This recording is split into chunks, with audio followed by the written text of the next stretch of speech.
to the speakers. Yeah, Sushumna ji, are you ready? Yes, sir. I'm ready. Yeah, please go ahead Thank and present your talk.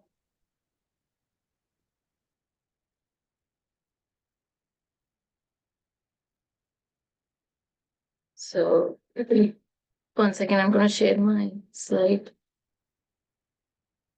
So the last few slides are slightly disorganized as of now. I was just now looking at them, but that's good. Yeah, it's good. So my talk today is on Sita in the Adhyatma Ramayana, but what I will do is I will introduce the text Adhyatma Ramayana, its genre, authorship, debates, the multiple narrators within, some issues on dating, style, the allegory there, and delineate some similarities with Bhagavata, state some of the philosophical underpinnings, and do a very quick comparative analysis with Valmiki Ramayana. And then I come to focus on Sita. Obviously, when we talk about Sita, the four important things that we must talk about is her abduction, her ordeal, her banishment, and her descent into earth. Some of the conceptual preoccupations that I'd like to explore is purity / chastity, justice and justice, causation, Sri Dharma, and then finally, I try to look at feminist interpretations of Sita, touch upon caste, but mainly I want to offer some clarifications, identify intertextual patterns, and respond to trends in scholarship.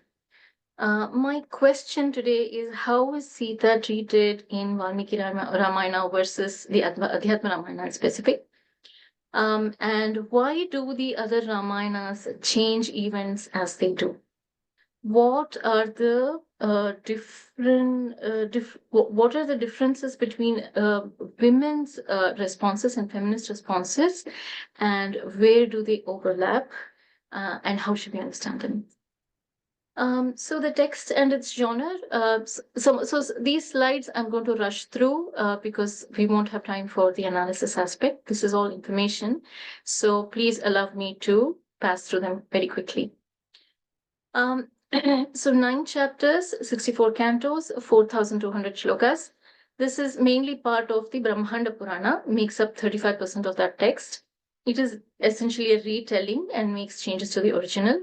There are texts within texts, not only Adhyatma Ramayana being a part of Brahmanda Purana, there is also the Rama Gita and Rama Hridaya, like Aditya Hridaya, Rama Hridaya, and like Bhagavad Gita, Rama Gita.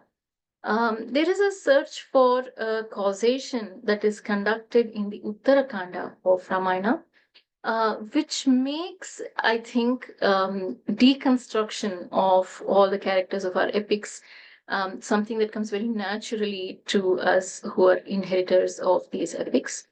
Therefore, reader responses, I think, tend to retell and rewrite Ramayana, or at least ask questions of the characters. And the seed for this is sown in the Uttara Ramayana itself, because it begins to ask, why did this happen?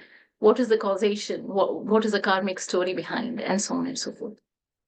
The Adhyatma Ramayana contains an Uttarakanda, and the genre is very Puranic because sometimes it lapses into saying Brahma was born out of Maya and so on and so forth.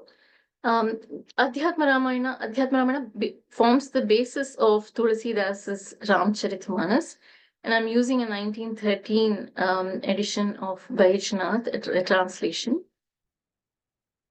So there are multiple narrators in the Adhyatma Ramayana. There's Shiva and Parvati, of course, who begin the text. But Rama is said to have narrated all of this to Shiva, and then Shiva to Parvati, and subsequently Lord Brahma to Narada, and so on. In the end, it's Veda Vyasa, of course. This is not unlike Mahabharata with multiple narrators encased within one another and so on.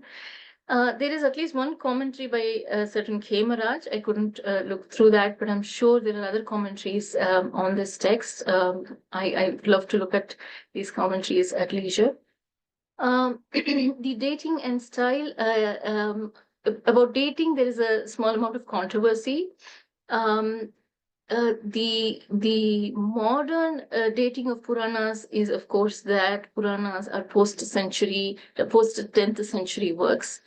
Whereas the Hindu tradition believes that Puranas are very ancient, like the word itself says Puratana, that it belongs to a great antiquity, and that Vyasa is the author of these numerous Puranas.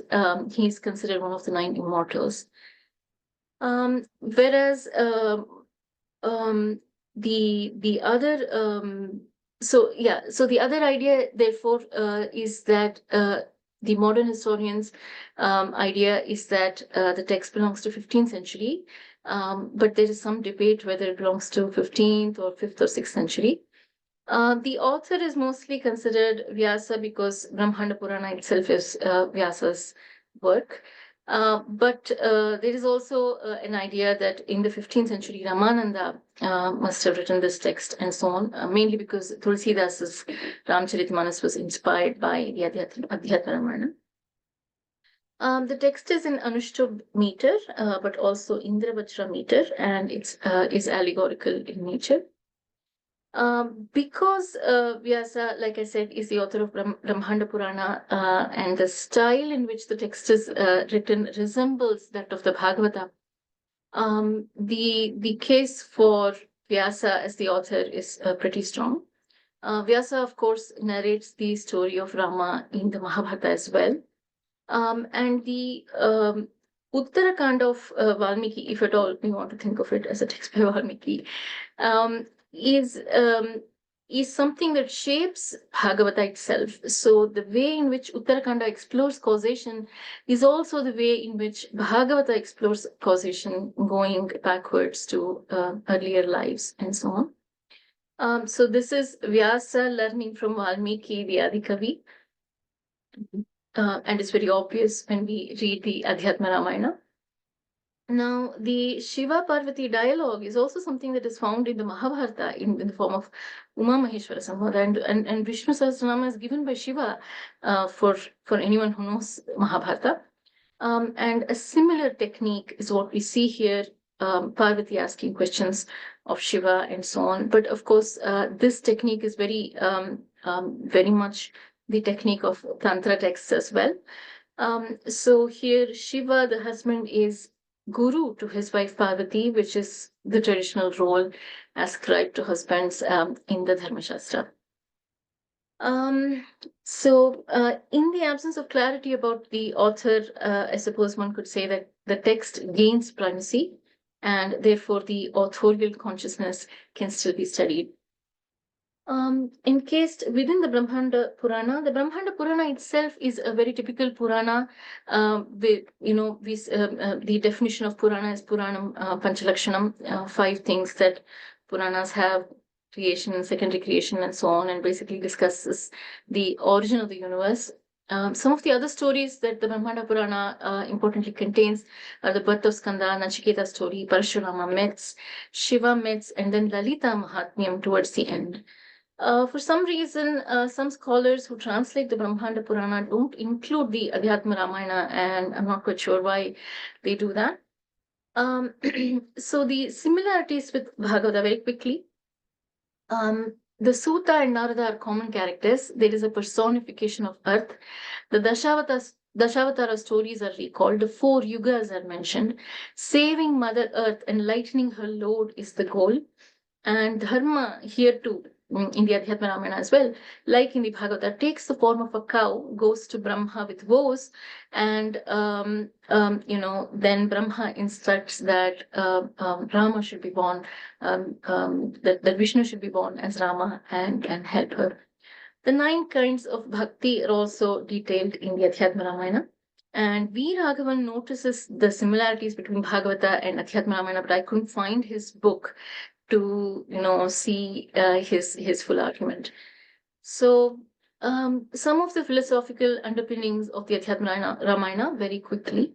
There are all kinds of concepts like karma, vasanas, trigunas, avidya, kleshas, maya throughout the text, peppered throughout. And there's an entire chapter on Rama's instruction on Agama worship. And this instruction is given to Lakshmana. After every little discourse, there is a Phalashruti verse that states that whosoever listens to it will earn merit and so on. There is some Advaita, we are told, but mostly the Upanishadic insights are found. And like I said, the Shiva Parvati dialogue format resembles Tantra texts, and there is a whole chapter of a discourse on how to worship Rama according to the Agamas. There is bhakti, of course. Without bhakti, there is a little else in this text. There is a lot of praise for Rama. There is some scoffing at sannyasa in upholding bhakti. And there is praising the importance of the company of bhaktas. And at one point, it's declared that only through devotion Maya can be destroyed. And asking the bhakta to be a bhakta over and above attaining moksha. So moksha is certainly not the desire, but to be a bhakta forever is. And there's a little bit of Sankhya throughout the text, and this again reminds us that Vyasa could well be the author because Sankhya is such a crucial part of major important parts of the Mahabharata. So there's a lot of Hiranyagarbha, Virata, and so on, and Rama is right from the start identified as Vishnu and the primeval Purusha. So a very quick comparison with Valmiki Ramayana. Adhyatma Ramayana begins with an acknowledgement of Rama's divinity. In the Valmiki Ramayana, this happens at the very end of Yuddha Kanda, where Brahma comes and reveals that Rama is actually divine. Even when Brahma says that Rama says, I'm but a human and I'm Dasharatha's son. But here, Rama knows that he is divine. The others around him know that he is divine. And they know why he's here and so on. And it is the real Sita who enters the fire and hides there while the Maya Sita is abducted. And then this Maya Sita is rejected by Rama later on as impure. And the real Sita emerges out of the fire, whom he takes home with him. So if we believe the Uttarakhanda to be the work of Valmiki, then it appears that the Adhyatma Ramayana imitates it insofar as it is preoccupied with questions of causation. Then Uttara Ramayana discusses the previous offenses of Ravana and gives us the story of Vedavati, which is Sita's previous life. And Adhyatma Ramayana begins with an awareness of these stories, as it were, and with the awareness of the divinity of Rama. And both Valmiki Ramayana and Adhyatma Ramayana offer a complicated notion of destiny, occasionally stated to be beyond the comprehension of humans. There's a notion of dhata, vidhata, or daiva, and a notion that even gods cannot change destiny. So the Adhyatma Ramayana appears to be a continuation from the Uttara Ramayana in the sense that it is if Uttara Ramayana is a postscript, then Adhyatma Ramayana is a postscript. The level of self-reflexivity here is heightened. And both these texts, Uttara Ramayana and Adhyatma Ramayana, they hold a space for reflection on causality and karma and so on. And the text begins with Parvati's reference to Brahma's revelation of Rama's divinity in the Yuddha Kanda. And she asks, if he knew his true self, why did he, the Supreme, grieve over the loss of Sita? If he did not know his own Atma, who would worship him? For he is then equal to other embodied creatures. So, starts with a research problem, so to speak. But right at the beginning, we are told that in a conversation, Sita instructs Hanuman that she is Prakriti. And she describes all the events of Rama's life quickly and says that all of this is her doing because she is Maya. And that those who are ignorant attribute to the unchangeable Rama the self of all. They mistake Rama because of their own ignorance, she says. And the Adhyatma Ramayana, like I said, begins with the declaration of Rama's divinity. Everyone knows, and it's full of miracles. Now, this is where it's kind of opposed to Valmiki Ramayana. In Valmiki Ramayana, Rama's human efforts are highlighted, whereas here he's full of miracles. Adhyatma Ramayana narrates the plot of Ramayana while often branching out to offer spiritual interpretations of the same events. So the events are all same. But every now and then there's a narrator who comes and tells us, you must understand this in a different way, and so on. So it is Brahma who tells all the gods in heaven to take birth as monkeys to help Rama. And the partnership of Rama and Sita is often compared to that of Narayana. And elsewhere, Hanuman asks if Rama and Lakshmana are Narayana. In yet another place, Rama and Sita are compared to the two birds of Mundakopanishad. And Sita actually says that Rama never acts me, I, as Maya, I'm the actor. So often we see Rama acting like a child through Maya that influences him. And we see this in the Balakanda.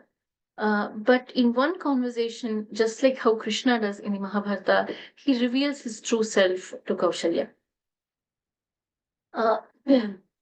So Rama's divine nature is repeatedly mentioned by several munis like Vasishtha, Narada, and so on. Tataka here asks Rama's permission to go to heaven. Similarly, Ravana too. So long before Sita is abducted, Rama declares in the Ayodhya Kanda that he will kill Ravana and lighten the load of the earth, making Sita the pretext. So the declaration has already been made. The chapters begin with the Mahatmya, basically a lot of Phalashruti kind of verses. And then the first chapter of every Kanda also reveals Rama's knowledge of his own divinity. And then Parashurama recognizes Rama as Vishnu and gives away all his power to Rama. And everyone prays to Saraswati to enter the minds of Manthara and Kaikeyi to create trouble. They're not interested in creating trouble, but this is what happens.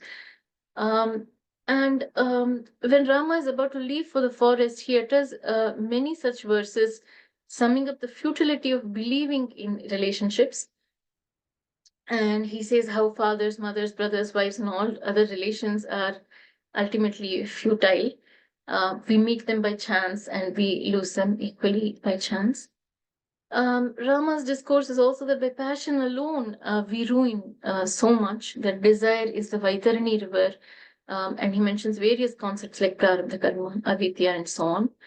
But the events remain the same. So Rama does ask Sita to stay back, but she does not listen, as always.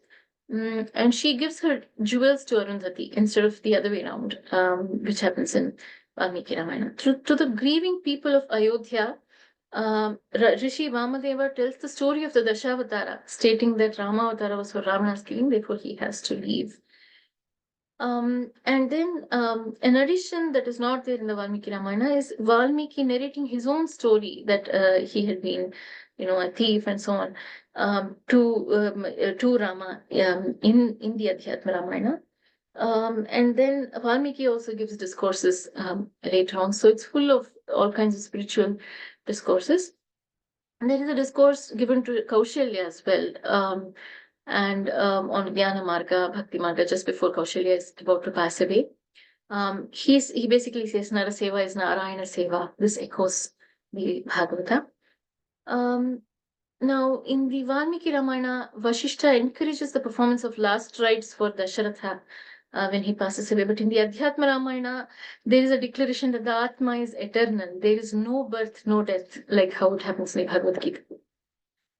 The abduction of abduction of Sita, Rama says Rama will come to thee in the guise of a mendicant. You enter the fire and place your shadow outside so that Ravana can abduct your shadow. And so hearing this, Sita does as she's told, and so there is an elusive Sita who is abducted by Rama. But Rama does not say that this is what is happening to even Lakshmana. He doesn't reveal this to anyone, and that's how the war needs to be fought, because the others need to think that it is the real Sita who has been abducted. Then Rama knows in the Adhyatma Ramayana that Sita is good and free of faults. There is no doubt in his mind. And Lakshmana also knows that Maricha is no golden deer. And so there is a lot of knowledge prior to the events occurring, and yet the events have occurred. So when Maricha is killed, a light emanates from his body and enters Rama. And though unmoved, Rama weeps for Sita. So every now and then he's engulfed by Maya, and every now and then he realizes that this is Maya. So this keeps happening throughout the text. Rama gives a discourse on bhakti to Shabari. I won't go into this, we will lose time. And again, Vali also knows that Rama is divine. He begs for forgiveness. He critiques Rama, but also begs for forgiveness in the end and asks his permission to go to heaven. He attains a state that even the Paramahamsas don't attain.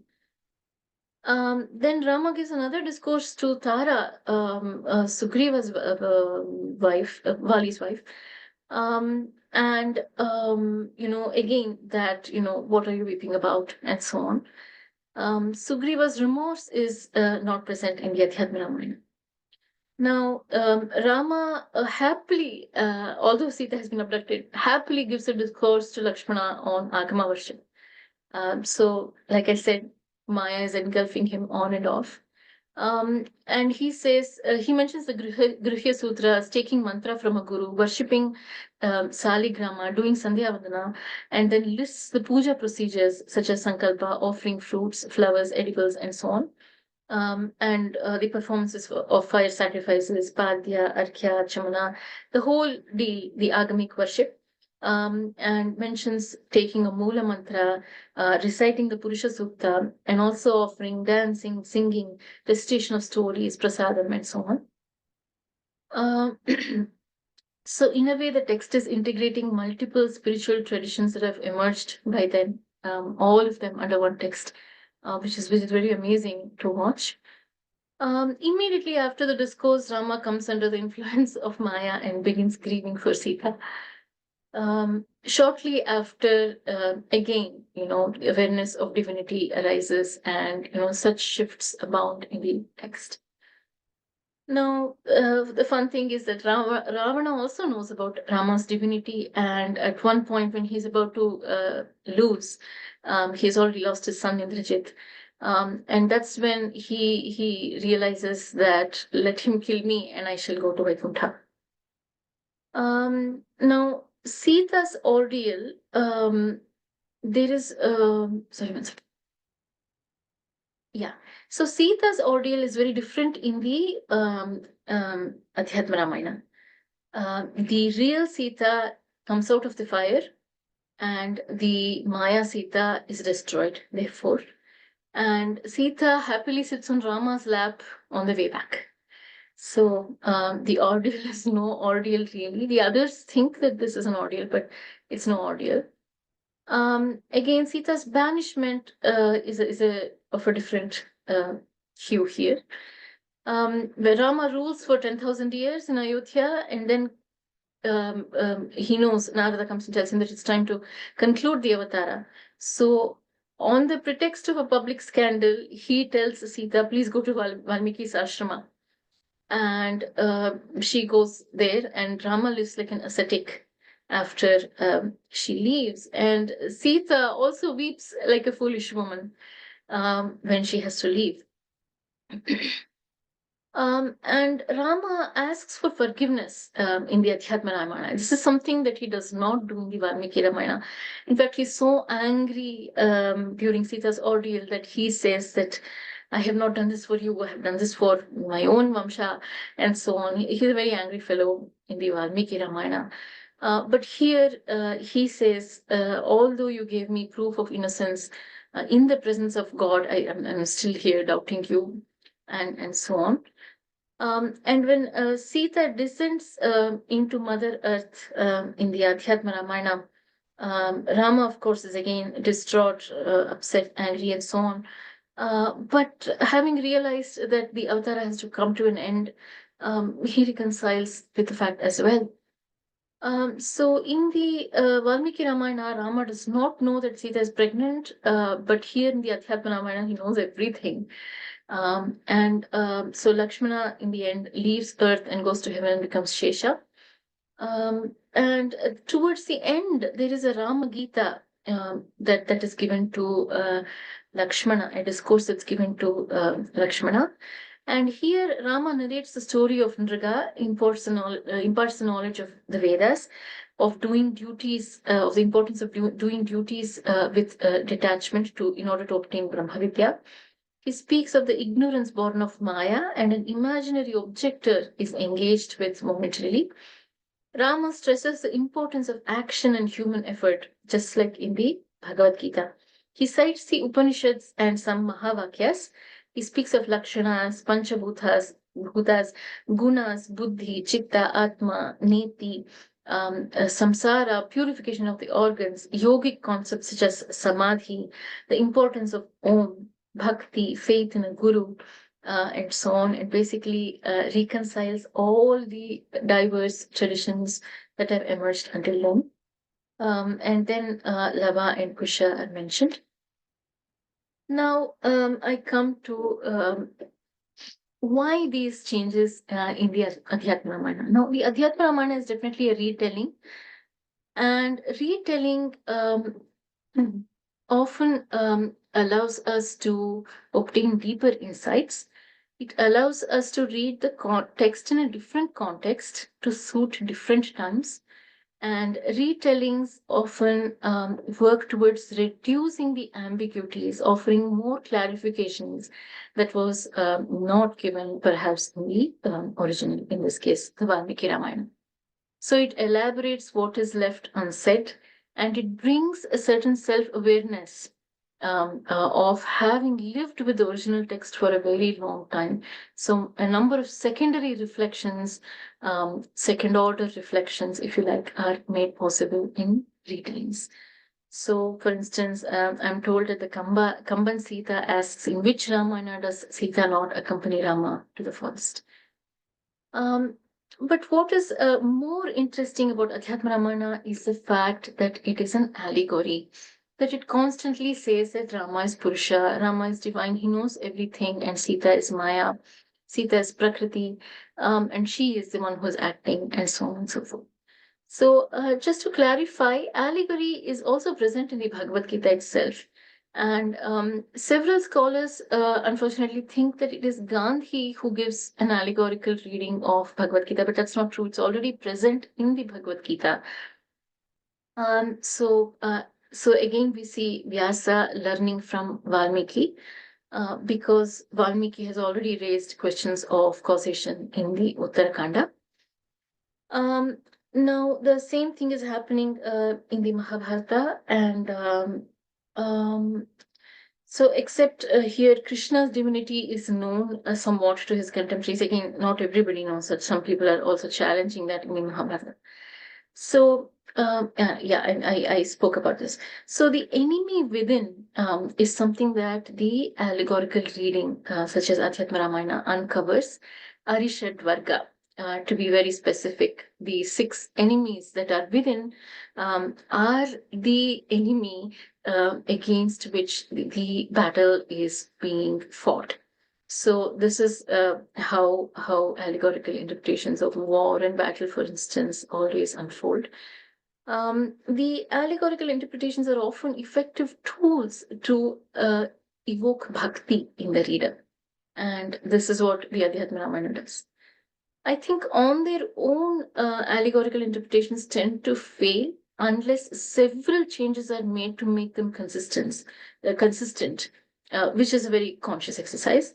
And Adhyatma Ramayana is consistent. It leaves no questions unanswered. So, for instance, Parvati's question in the beginning, why is he then weeping for Sita? Well, because Maya comes and takes over him every now and then. And but does he know that he is divine? Of course, he knows that he is divine. Do the others know that he is divine? Yes, they do know that he is divine, and that's why they're worshipping him. So basically, the question that was raised in the beginning of the text is very effectively answered. Very consistently, the new idea is carried through to the end. Now, I want to say that challenging a normative narrative is not the point of an allegorical retelling of an original text. I think what is reworked is the cause and effect, like I'm saying, causation or karma, and the what is enabled is further reflection on ethical problems that have been raised in the original text. So allegorical works sometimes tend to explain away loose ends as this is how gods function. It is beyond the comprehension of humans and so on. But Adhyatma Ramayana is quite wonderfully consistent in what it's doing. Now, a few things that are interesting in allegorical reworkings are the Uttarakanda in Adhyatma Ramayana emphasizes Ravana's previous transgressions. Now, again, this is an obsession with causation. So showing that Ravana is a serial offender, is a repeat offender, and showing through the story of Vedavati again that that Sita has already suffered this, and she's back here as if for vengeance, as if for justice, and so on. So what is happening in retellings or allegorical reworkings, such as the Adhyatma Ramayana, is that the injustice against Sita is less tolerated. The writer, whether it's Vyasa or whether it's Bhavabhuti, just anybody at all is not comfortable with what has happened to Sita. They're unable to repeat it. They're unable to describe it. They fall apart doing so. And what this reveals is that they know that Sita suffered injustice, and that this injustice should not have happened, should not happen, and they're very uncomfortable with even repeating it, with recalling it, and so they end up finding justifications and all kinds of changes that they make in order to deal with or cope with the trauma that the injustice produces in the reader. So in this way, there is Maya Sita in the Adhyatma Ramayana. In Tulsidas' Ramacharitamanus, which is also based on Adhyatma, there's Chaya Sita, slightly different. But not only these two, the Kurma Purana and the Brahmavaivarta Purana also have a false Sita. They too are unable to digest the fact that Sita suffers so much. And from here on, my slides are a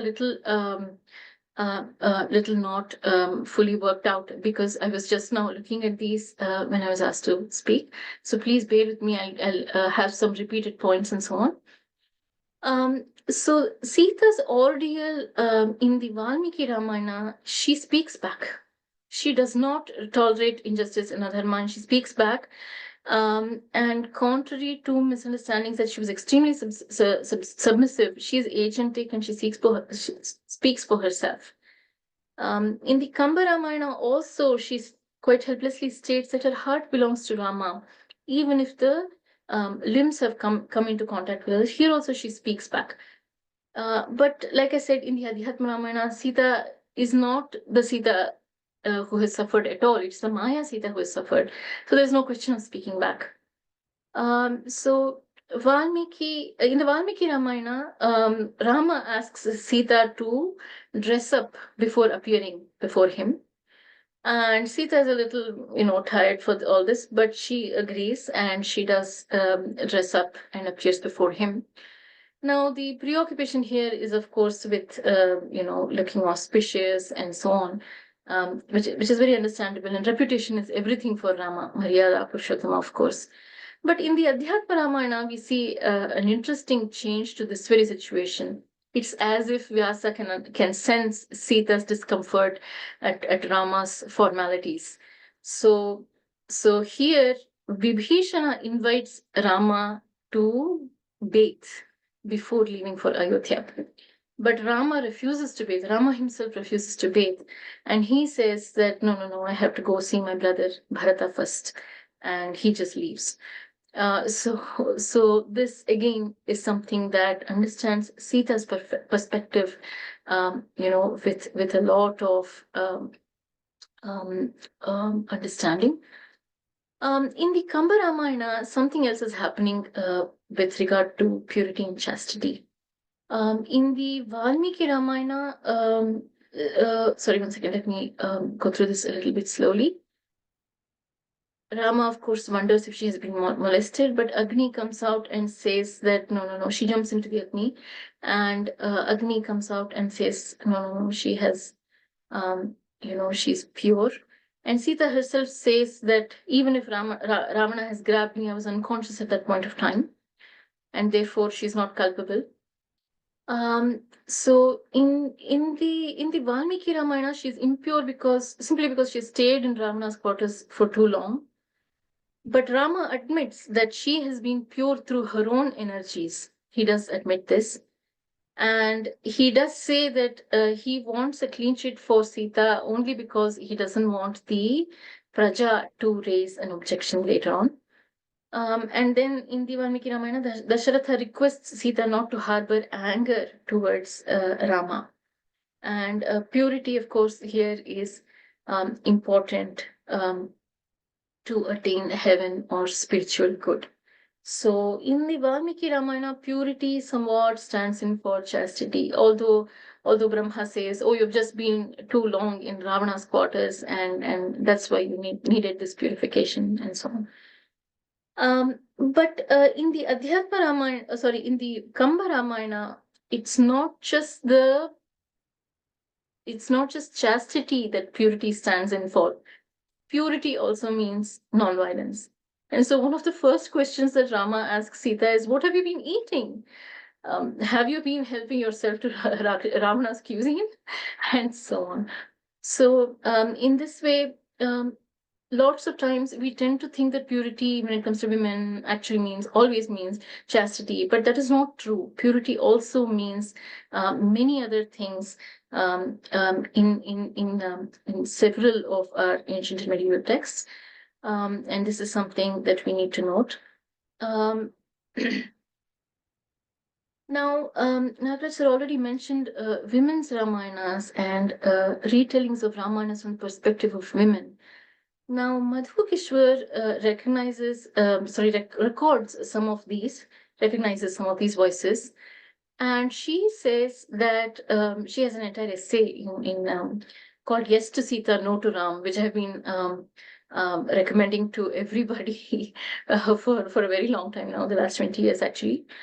So in this essay, she interviews a lot of women from the villages. Many Hindi-speaking women question Rama. And they celebrate Sita more because not because she's a slave to Rama, but because she has a superior understanding of Dharma that is superior to even Rama himself. And this was very interesting for me. So there is now Nagaraj sir began by saying that such Ramayanas that question Rama probably don't exist and so on. But I have a slightly different take on this.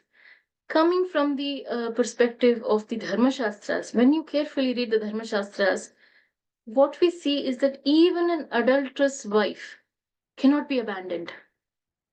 That's the rule in a Dharma Shastra. And if she is raped or if she has been adulterous by mistake, her monthly menstruation purifies her. It washes off her sins and she's good as new. So the Dharma Shastras tell us that an adulterous wife had to be maintained. If she was very adamant, then in an outhouse, maintain her in an outhouse. There's no question of abandoning her at all.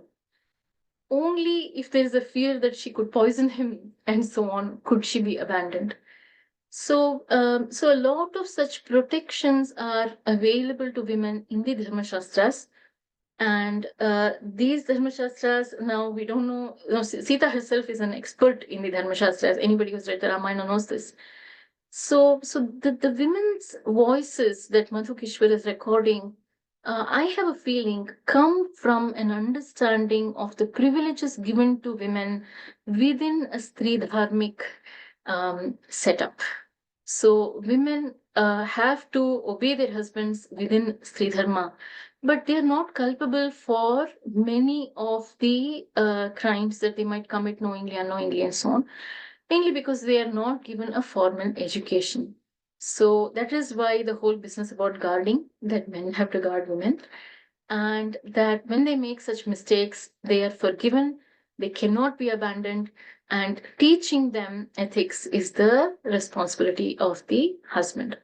So my hunch is that this Dharmashastric idea has somehow seeped into Indian culture somewhere. That these women are also able to see that abandoning Sita was something that Rama could not have done, should not have done. Now, Sita's banishment is also a matter of extreme discomfort in many places. Here's where my slides are slightly disorganized, so please bear with me.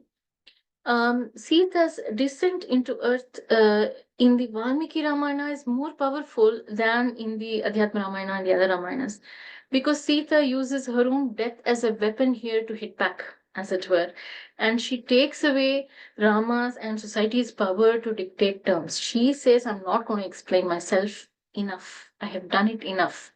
And she displays enormous self-respect here. So this aspect of Valmiki Ramayana comes across as very feminist, and that's something we should treasure. But what the doomed ending of Valmiki Ramayana suggests perhaps is that happy marriages need safe societies, and when Ravanas exist, happy marriages become a tedious task.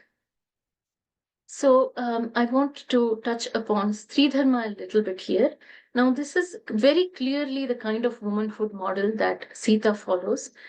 She's definitely a Stri Dharmini, not a Brahmavadini, but she's very well educated.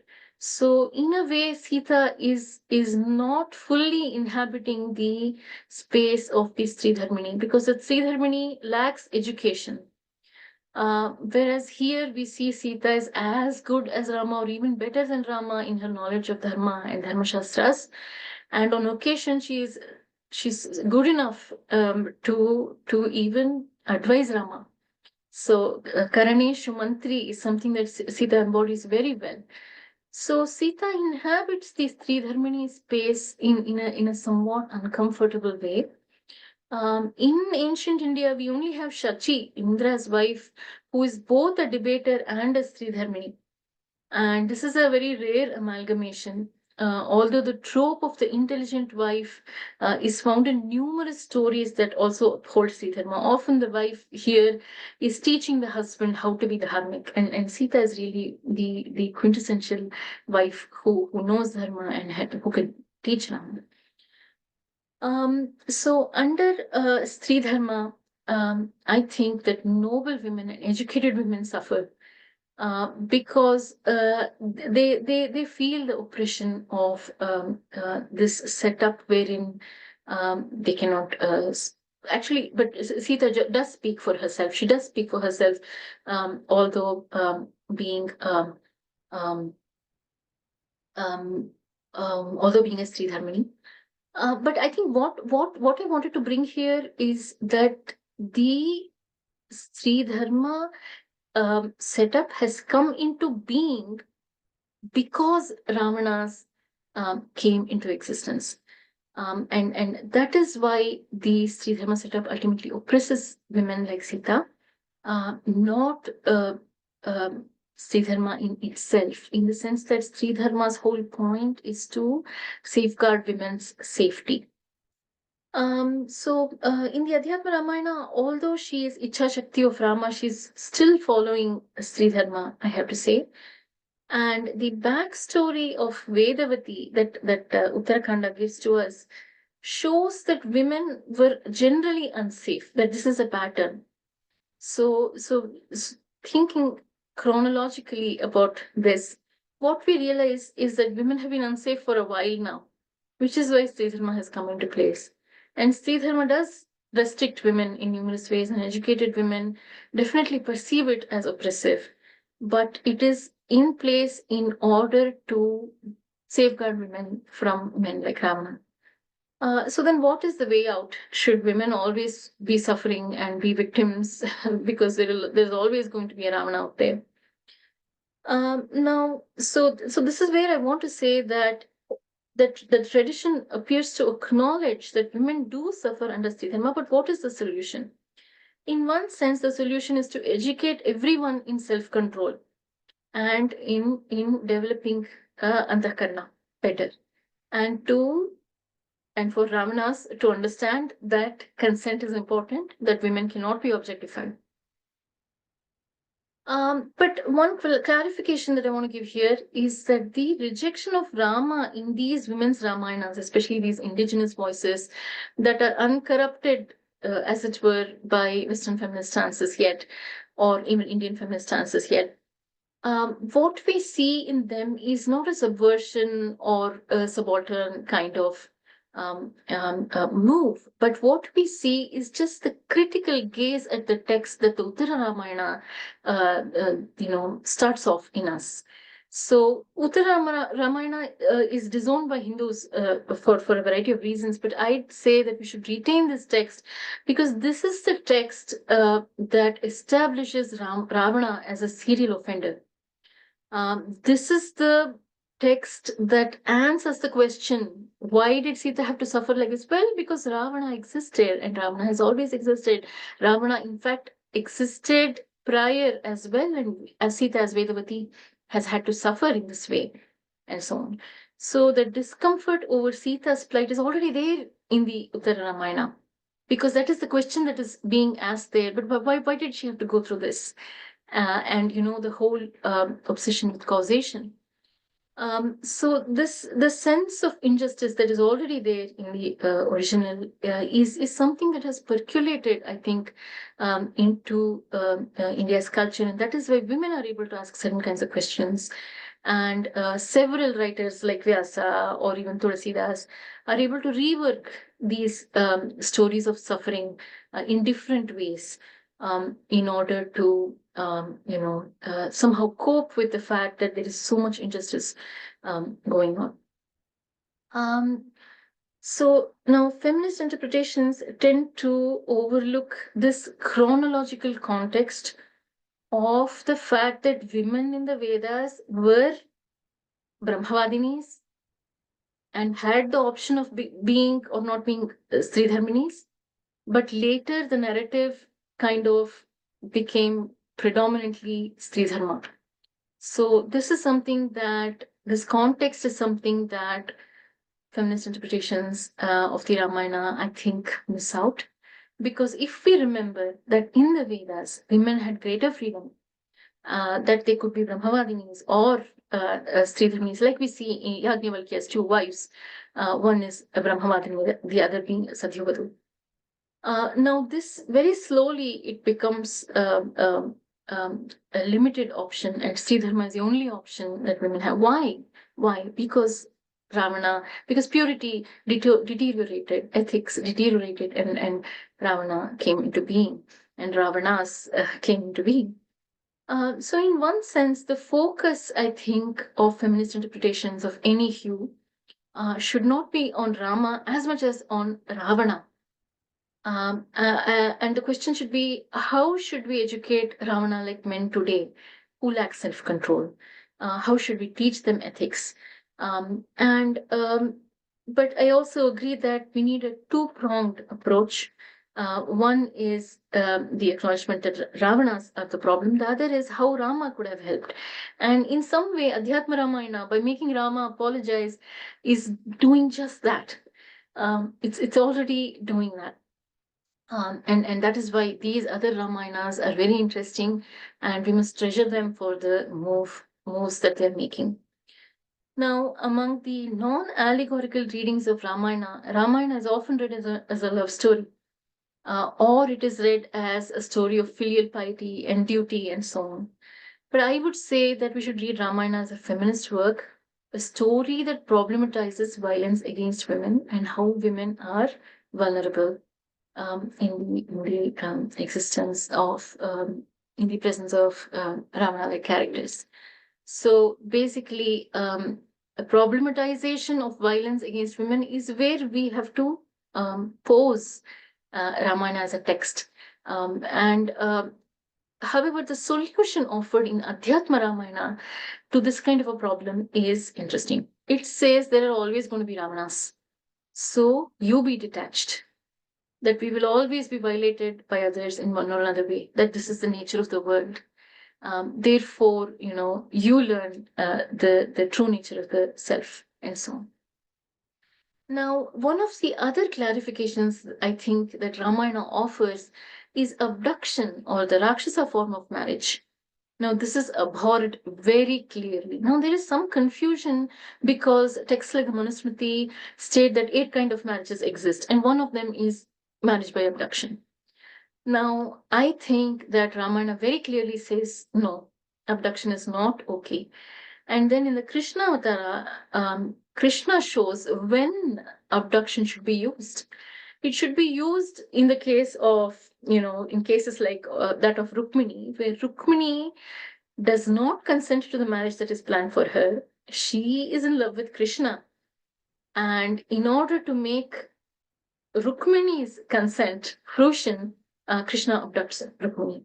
Now, so you know what I'm saying here. I'm showing you that Krishna actually tells us that abduction as a valid form of marriage can exist. But how should it exist? It should exist in order to protect the interests of the women, not of the men.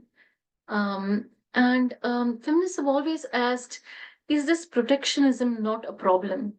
And I kind of agree with it because it really gets to a whole lot of us, especially today. Why do we need this protectionism? Can't we be free really? And so on.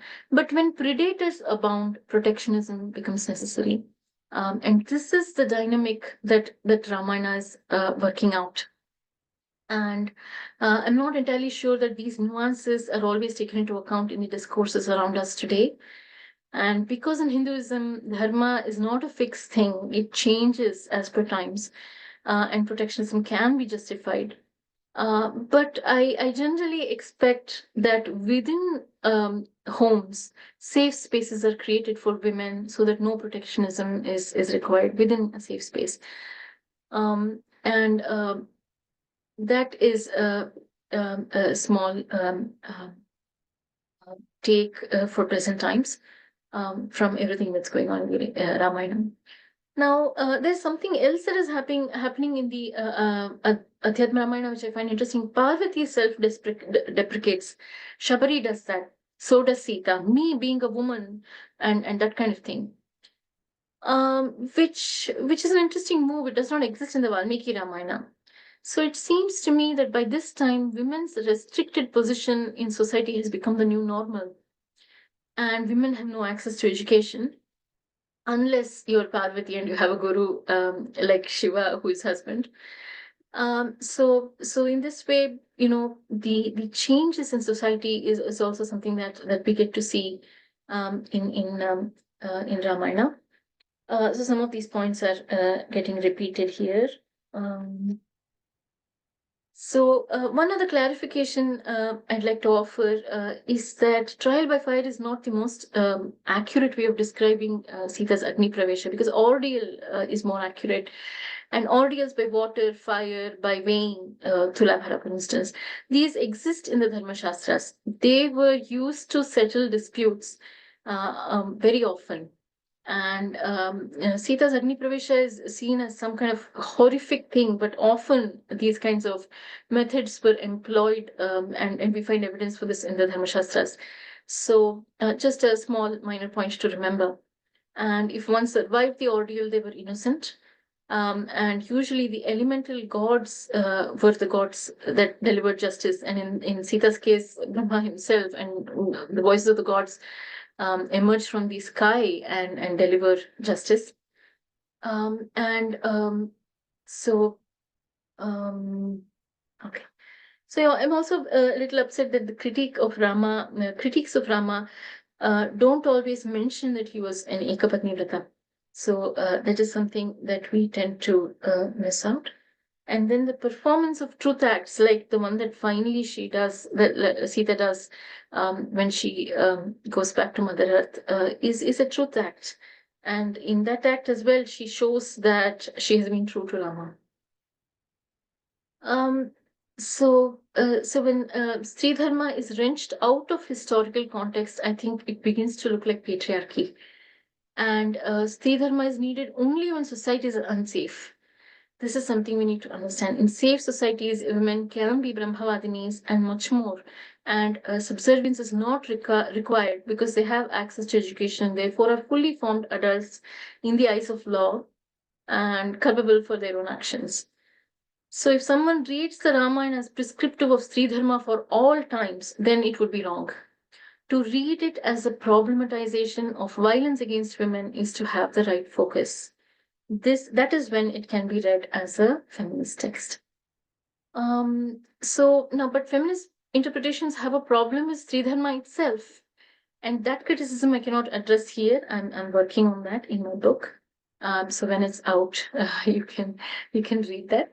But the women who rewrite Ramayana, like Madhukeshwar's interviewees, they often don't have a problem with Sri Dharma because they know that the give and take that they have with their husbands in Sri Dharma is somewhat equal because they're protected in these systems and so on. So very last slide on caste. I just had one little thing to say about caste in the Adhyatma Ramayana. Now, Dasharatha narrates the story of how he killed Shravan when he was young.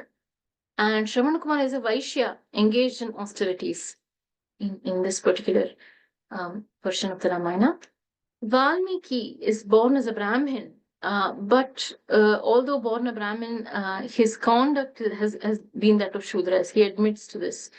So in all the texts that I've been reading, I've been trying to notice how caste by birth and caste by conduct is differentiated. And here again, I see a mention of that in the Adhyatma Ramayana. And when Rama speaks to Shabari, he says, caste and gender don't matter to me. And even though Shabari self-deprecates herself because she's a lower caste woman and so on, Rama says, I don't care for that. And Rama gives heaven to Shambhuka, although he kills Shambhuka. So this is, I'll end here, Nagarse.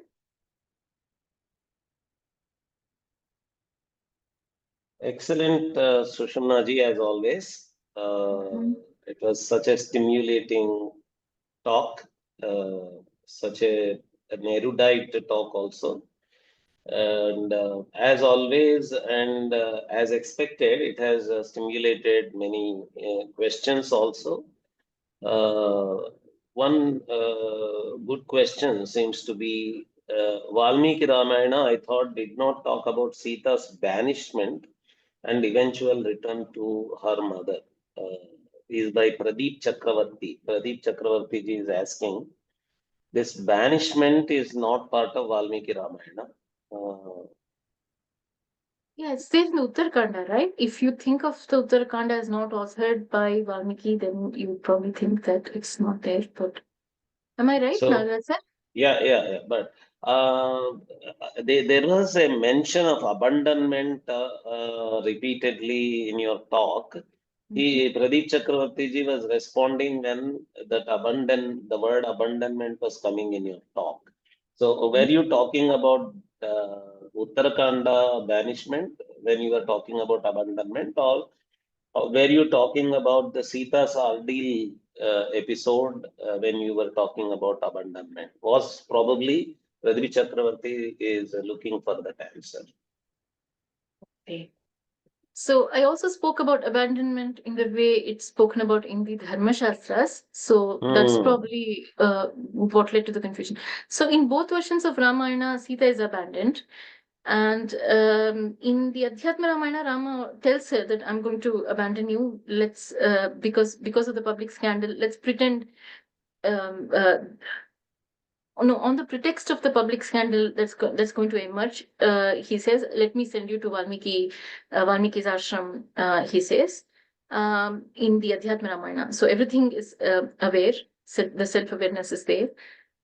In the Valmiki Ramayana, of course, it's actually happening right then and there. And so, yeah, there is an abandonment in both texts. And I'm not sure what the question is. So, any other questions you'd like me to answer now, Rizal? Yeah, there are other questions also. Ramanjanaya Sharafji is asking, do you think it is possible that the depiction of women in subsequent retellings reflect the position of women in contemporary society when these retellings were codified? We see this in the case of Ahalya, for instance. The depiction of Ahalya in Valmiki is so much more powerful than in subsequent retellings, say Ramcharitmanas. So, Ramanjane Sharafji seems to have the view that the position of women deteriorated later to the times of composition of Valmiki Ramayana, and that deteriorated position of women reflected in the later Ramayanas like Ramcharitmanas. That is one way to look at it. But what I'm seeing is a discomfort with the initial injustice that Sita has suffered, and therefore an attempt to rectify that situation. And so, in these other retellings, Sita is either speaking back louder than before, or Amaya Sita is being abducted, so that there's no real suffering at all that's happening.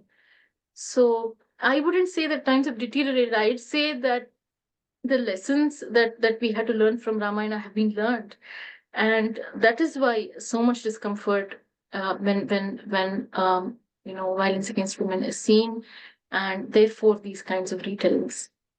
So Wonderful. So, is Renuka, mother of Parashurama, deified as Yallamma, a Brahmavadini, in some places conflated with a Mahavidya who were in the epics? Was there a Sunil Kumarji? I don't think there was any mention of Renuka or Parashurama.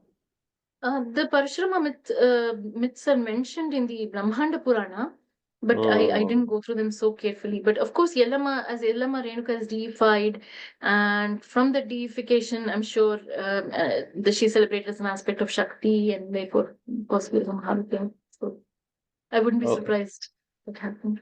Yeah, Pradeep Chakravarti ji says his question was answered well by you. And Narendra Kumar ji is asking, can we get the slides? The entire talk will be uploaded to Indica Academy YouTube channel, Narendra Kumar ji. So all the slides will be running in the YouTube video.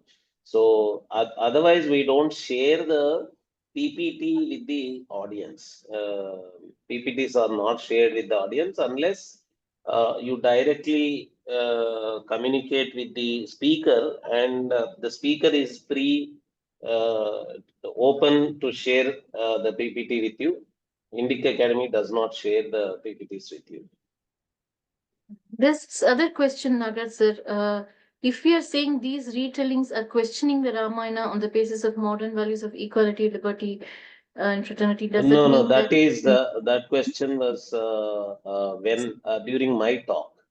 Oh, okay, got it. During my talk, I was mentioning equality and all those things. So these are some more subtle aspects because I was saying equality is a modern value. These words like equality have so much seeped in now.